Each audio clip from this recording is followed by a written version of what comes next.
Did you know that in 1984, a long-gone company released the Video Vendor, a vending machine that could rent out video cassette tapes? I did not know that, but the second I found out, I was like, well, this changes everything, because renting movies back then was already a weird process. You had to physically drive somewhere, hope they had the movie you wanted, then try to avoid the shame of accidentally making eye contact with a guy renting Revenge of the Nerds 2 for the third time to you that week. And the video vendor took that whole process and said, hey, what if we made it even weirder?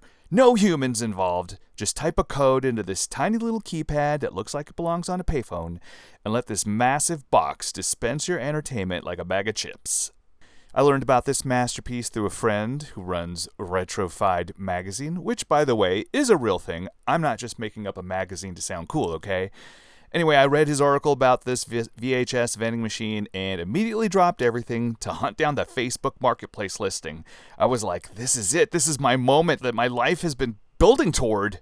And there it was in all of its 1980s glory. This absolute unit of a machine. It was massive, it was clunky, and it was covered in this classic 80s wood veneer that somehow made everything look like it belonged in the basement of someone's house where they kept their questionable collection of ceramic clown figurines. The top of the machine had a glowing marquee that basically screamed, hey kid, you want to rent a movie that may or may not ruin your parents' VCR? Below that was a tiny keypad, the kind you'd find on a mid-80s telephone. Not exactly futuristic, but hey, back then, pushing buttons was practically an experience. You were like, hey, I'm operating machinery.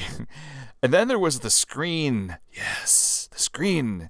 This wasn't some fancy color display, no. This was a chunky green monochrome monitor straight out of Fallout, the kind that makes every single word look like it's delivering the worst news of your life. It practically whispered at you, welcome, citizen. Please select your VHS tape and kindly prepare for nuclear annihilation. And I swear to you, the whole thing was practically yelling at me, buy me, we can rent out mildly inappropriate entertainment to the neighborhood and make questionable choices together. And I said, you had me at wood veneer. So guess what? I haggled it down from $1,500 to $750. Yeah, baby. Now this is how you do a garage reveal.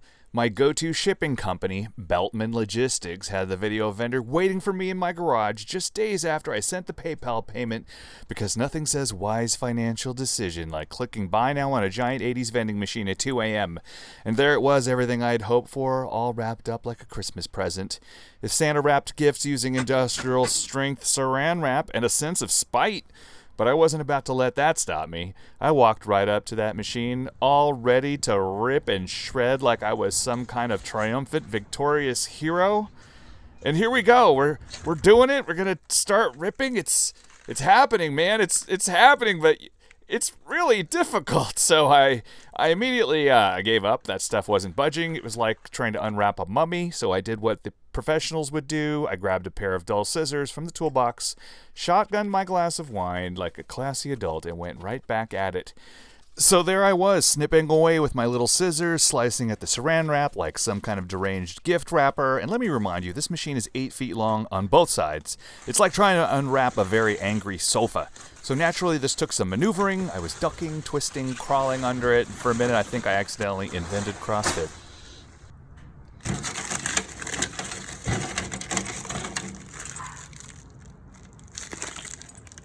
What?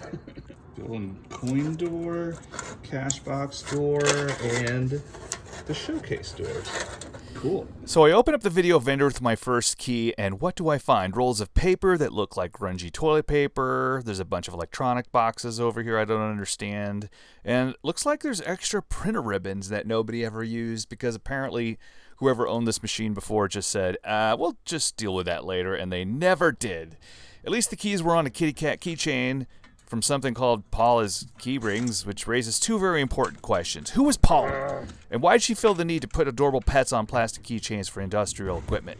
Was that her niche? Was she like, okay, truckers and VHS vending machine owners, if you need to see tiny kittens, I got you. Eventually, I get the front display case open, I start looking around, and let me tell you, this thing is a lot. There are curly cords running down to the transport mechanism, which is clearly what moves the VHS tapes to and from their little shelves. But at this point, I'm wondering, okay, how do I turn this thing on? Am I hunting around for a power switch, maybe? A relay? Maybe a lever? Maybe anything? Is there a giant Frankenstein switch on the back that I need to throw while yelling, "It's alive!" Finally, I grab a ladder, climb up to the top of the machine, and there it is, a little switch, just sitting there like, "Hey, you found me," so I flip it on, and it's alive!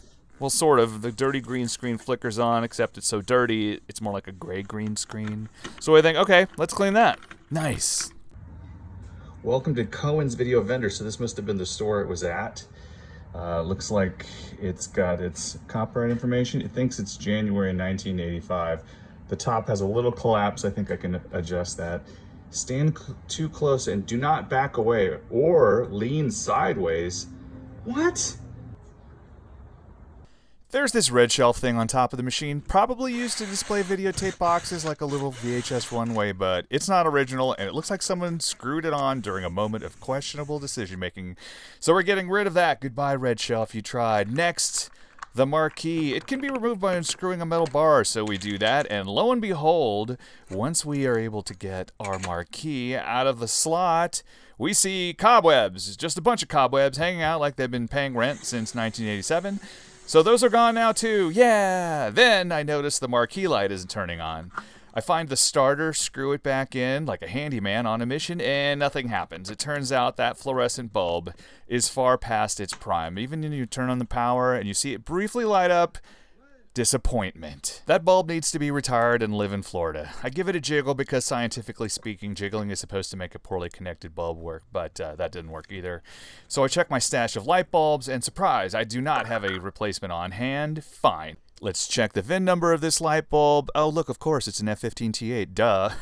We'll clean the Marquee with some Windex and some good old-fashioned elbow grease and deal with that bulb later. And now, a cleaning joke. Why don't cleaners get stressed? They just sweep it under the rug. Thank you, I'll be here all week.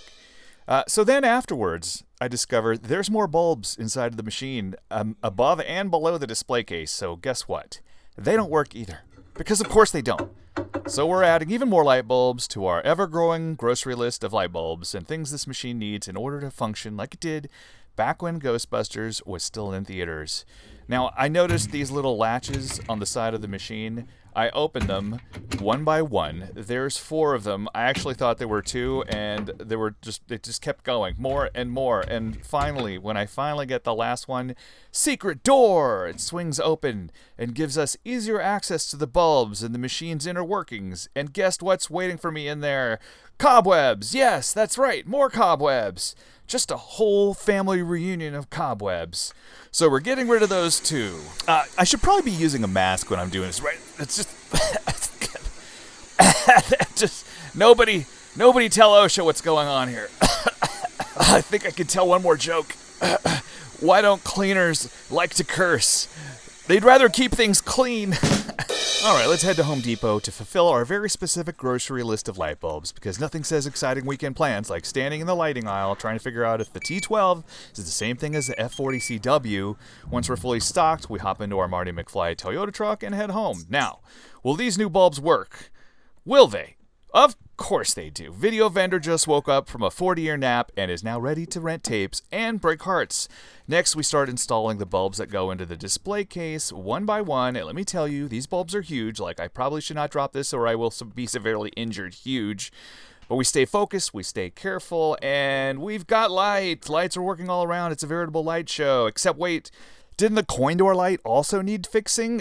It did. I need more coin door light, like I need more cowbell. So we rummage through our wide selection of arcade game spare parts because, yes, that's a thing we have. We grab an LED bulb, pop it in, and boom, now all the lights are lighting their little hearts out everywhere, and there was much rejoicing. Yay! So stay tuned, folks. We've still got a lot more work to do before this videotape vending machine is back in working order. Does the fun ever start? Yes, it does.